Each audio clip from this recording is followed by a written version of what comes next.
الحمدللہ رب العالمین والصلاة والسلام علی سید الانبیاء والمرسلین اما بعد فاعوذ باللہ من الشیطان الرجیم بسم اللہ الرحمن الرحیم الصلاة والسلام علیک یا رسول اللہ وعلی آلک واصحابک یا حبیب اللہ۔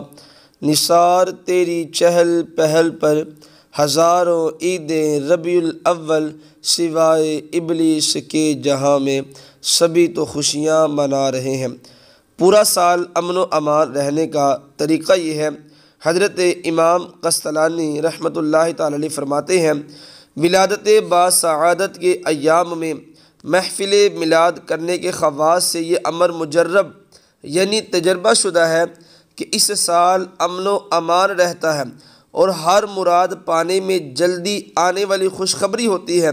اللہ عز و جل اس شخص پر رحمت نازل فرمائے جس نے ماہ ولادت کی راتوں کو عید بنا لیا۔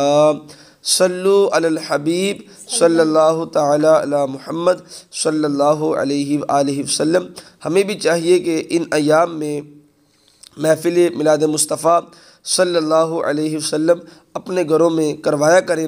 انشاءاللہ عز و جل اس کی برکت سے پورا سال امن و امان رہے گا۔ اسی طرح پورا سال خوش رہنے کا وظیفہ، جو کوئی ربیع الاول کی 12ویں تاریخ کو یہ کلمات پڑھے گا وہ پورا سال خوش رہے گا، اور یہ بھی منقول ہے کہ وہ بغیر حساب کے جنت میں داخل ہو جائے گا۔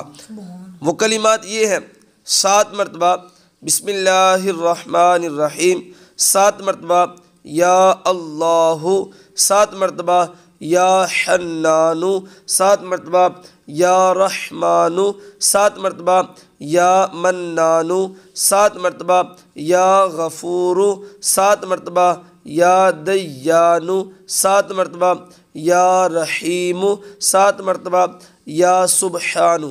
جو کوئی ان کلمات کو 12 ربیع الاول کے دن 7 مرتبہ پڑھے گا پورا سال خوش بھی رہے گا، اور یہ بھی منقول ہے بغیر حساب کے جنت میں داخل ہوگا۔ ہم سب کو چاہیے کہ ان اعمال کو لازمی کریں۔ اللہ تبارک و تعالی ان اعمال کی برکت سے ہم سب کو مدینہ شریف کی باادب حاضری نصیب فرمائے۔